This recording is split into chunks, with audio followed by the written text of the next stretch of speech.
1961 में बिहार केसरी श्री कृष्ण सिंह के निधन के साथ ही बिहार की राजनीति का एक युग समाप्त हो गया। वो विशाल बरगद गिर चुका था जिसकी छाया में कांग्रेस 15 सालों से सत्ता में थी। अब सवाल यह था कि इस खाली जगह को भरेगा कौन, श्री बाबू की विरासत को संभालेगा कौन। यहीं से शुरू हुआ बिहार की राजनीति में अस्थिरता, गुटबाजी और सत्ता के लिए उस भीषण संघर्ष का दौर जिसने कांग्रेस के साम्राज्य को अंदर से खोखला कर दिया। नमस्कार, राजनीति बिहार की के दूसरे एपिसोड में आपका स्वागत है। आज हम उस दौर की कहानी कहेंगे जब बिहार को एक के बाद एक कई मुख्यमंत्री तो मिले लेकिन राजनीतिक स्थिरता नहीं मिली। ये कहानी है कांग्रेस के भीतर के सत्ता संघर्ष की, दो पुराने प्रतिद्वंदियों की और उस एक मुख्यमंत्री की जिसे आज भी बिहार के सबसे कठोर प्रशासकों में से एक माना जाता है। श्री कृष्ण सिंह के निधन के बाद कांग्रेस के दो पुराने गुट एक बार फिर से आमने सामने थे। एक गुट के नेता थे विनोदानंद झा, जो श्री बाबू के करीबी माने जाते थे और भूमिहार गुट का नेतृत्व कर रहे थे, तो दूसरे थे कृष्ण बल्लभ सहाय यानी केबी सहाय, जो अनुग्रह नारायण सिन्हा के गुट से आते थे और कायस्थ समुदाय के कद्दावर नेता थे। पहले दौर की बाजी विनोदानंद झा के हाथ लगी। वे 1961 में बिहार के तीसरे मुख्यमंत्री बने। विनोदानंद झा एक विद्वान, शांत स्वभाव के और गांधीवादी नेता थे। उन्होंने श्री बाबू की औद्योगिक नीतियों को आगे बढ़ाने की कोशिश की। उनके कार्यकाल में पंचायती राज व्यवस्था को बिहार में मजबूती से लागू किया गया ताकि सत्ता का विकेंद्रीकरण हो सके।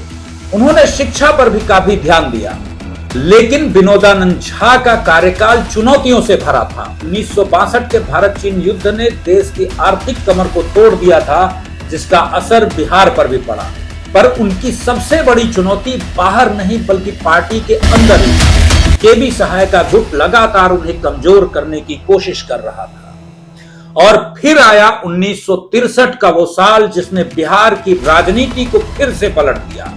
कांग्रेस की गिरती साख को बचाने के लिए पार्टी अध्यक्ष के कामराज एक योजना लेकर आए जिसे कामराज प्लान कहा गया। इस प्लान के तहत देश भर के कई बड़े केंद्रीय मंत्रियों और मुख्यमंत्रियों से कहा गया कि वे सरकार से इस्तीफा देकर पार्टी संगठन के लिए काम करें। विनोदानंद झा भी उन्हीं मुख्यमंत्रियों में से एक थे जिन्हें इस्तीफा देना पड़ा।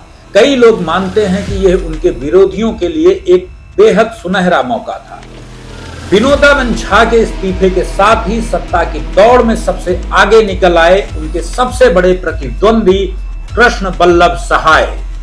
कृष्ण बल्लभ सहाय यानी केबी सहाय 1963 में बिहार के मुख्यमंत्री बने। उन्हें आज भी बिहार के सबसे सख्त और कुशल प्रशासकों में से एक माना जाता है। वे फाइलों पर तुरंत निर्णय लेने वाले और भ्रष्टाचार के खिलाफ सख्त कार्यवाही करने के लिए जाने जाते थे। उनकी कार्यशैली विनोदानंद झा से बिल्कुल विपरीत थी। केबी सहाय ने ही भूमि सुधारों को सख्ती से लागू करने की दोबारा कोशिश की जो श्री बाबू के समय में अधूरे रह गए थे। उन्होंने लैंड सीलिंग एक्ट के तहत बड़े जमींदारों की अतिरिक्त जमीन को जब्त करने का अभियान चलाया। इस कदम ने बिहार के कई ताकतवर भूमिहार जमींदारों को उनका दुश्मन बना दिया, जो कांग्रेस के परंपरागत वोटर।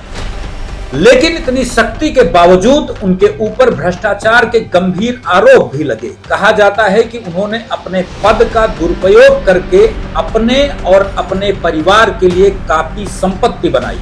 तब उनके विरोधी उन्हें सबसे भ्रष्ट मुख्यमंत्री कहा करते थे। 1967 के चुनाव में यह एक बहुत बड़ा मुद्दा बना। केबी सहाय के कार्यकाल का अंत बेहद दुखद और चुनौतीपूर्ण रहा। 1966-67 में बिहार ने सदी का सबसे भयानक अकाल झेला। लाखों लोग भुखमरी की कगार पर पहुंच गए। सरकार की राहत कोशिशें नाकाफी साबित हुई। इसी बीच बढ़ती महंगाई और भ्रष्टाचार के खिलाफ छात्रों का गुस्सा भी फूट पड़ा और पूरे बिहार में हिंसक प्रदर्शन हुए। कई जगहों पर पुलिस फायरिंग हुई जिसमें कई छात्र मारे गए। इस छात्र आंदोलन और अकाल ने केबी सहाय सरकार की छवि को पूरी तरह से बर्बाद कर दिया। जनता का गुस्सा चरम पर था 1967 के चुनाव में इसका नतीजा भी साफ दिखा। खुद मुख्यमंत्री केबी सहाय पटना पश्चिमी सीट से एक छात्र नेता के हाथों चुनाव हार गए। ये कांग्रेस के पतन की शुरुआत थी। 1961 से 1967 का यह छोटा सा दौर बिहार की राजनीति के लिए एक आईना है। यह हमें दिखाता है कि कैसे एक मजबूत नेता के जाने के बाद पार्टी बिखर जाती है। यह दिखाता है कि कैसे अंदरूनी गुटबाजी विकास पर हावी हो जाती है। विनोदानंद झा का शांत स्वभाव और केबी सहाय की कठोरता दोनों ही कांग्रेस को टूटने से नहीं बचा सके। इस दौर ने बिहार की राजनीति को हमेशा हमेशा के लिए बदल दिया। 1967 में पहली बार बिहार में एक गैर कांग्रेसी सरकार बनी। यहीं से बिहार में गठबंधन की राजनीति, दल बदल और राजनीतिक अस्थिरता के एक नए युग की शुरुआत हुई।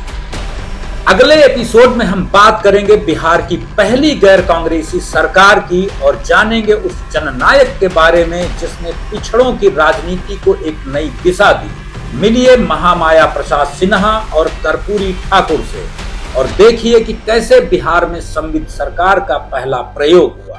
देखना ना भूलें राजनीति बिहार की का अगला एपिसोड सिर्फ अखंड भारत न्यूज पर। शुक्रिया।